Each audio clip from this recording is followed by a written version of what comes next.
And we're back at it. You know, the world's slowly opening up. Some areas opening up a little faster. Those who took a financial hit, of course, over the last, 16 months during the pandemic are going to be looking for ways to make that money back. So where do you even start? Steve Seibold is a certified financial educator and author of the book, How Money Works. Hey, Steve.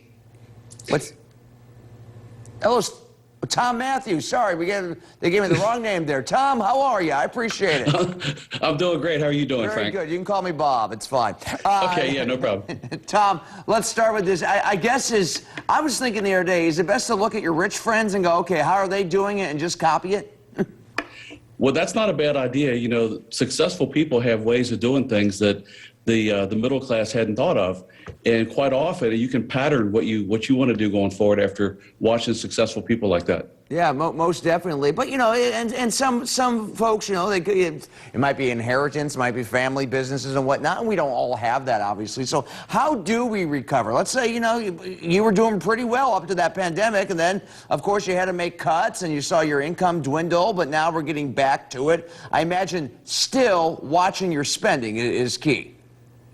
Well, of course, yeah, you got to be frugal with your expenses, but one thing people could do is study successful people and learn about what they've done in the past and apply that to yourself. You know, learn how to study audio and video programs and attend seminars and things like that. And just remember that success is contagious. If you can start doing the things that successful people do, you can make yourself successful. Yeah, and making some sacrifices to get that winning drive.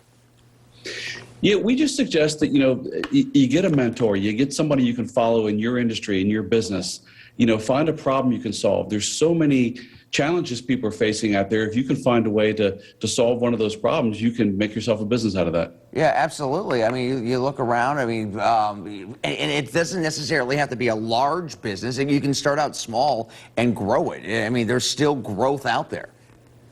Well, all businesses start small. You know, it starts with an idea, it starts with a problem, something somebody needs to get solved, and you bring a solution to it, and in that is the business opportunity. So what's the biggest problem you see right now? How, you know, give me a little tip here. How can I make a little cash? Well, you know, I think that a lot of people have had unemployment and money from the government, and it's kind of made them not as hungry as they were. And yeah. I think you got to get hungry again. You got to decide you want to get out there and build something that's going to go beyond that and set some big goals, have some big dreams, and decide what you want to do and when, and go after it.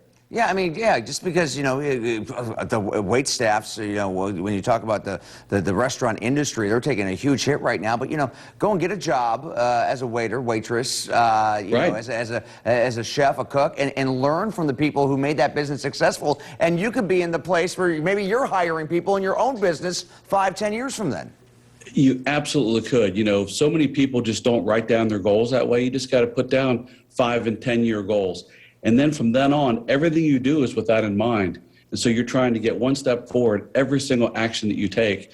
And when you have that goal in mind, it makes it so much easier and more predictable. Do you think it's generational, too? Because, I mean, you look at, and, you know, every generation goes, well, my generation's this, my generation's that. But you look at some younger folks, you know, sometimes they just want to be at the top right away. They don't want to, not that they don't want to work for it, but they just want to have it all right now, and they don't look at the bigger picture.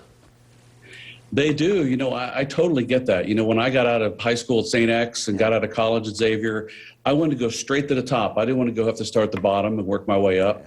But you realize that that's fantasy land. Yes. That everything that's worth getting, you got to work hard for, and you got to put the time in some cases, put the years in to make that possible. Well, Tom, it was good talk with you. And Steve, of course, the co-author of the book. Thank you. Right? Yeah. Right. He sure is. Appreciate it. Tom, thanks so much. Have a good one. You're welcome, Frank. Thank you. And tell Steve we said hi to. 10 after 16 or 16.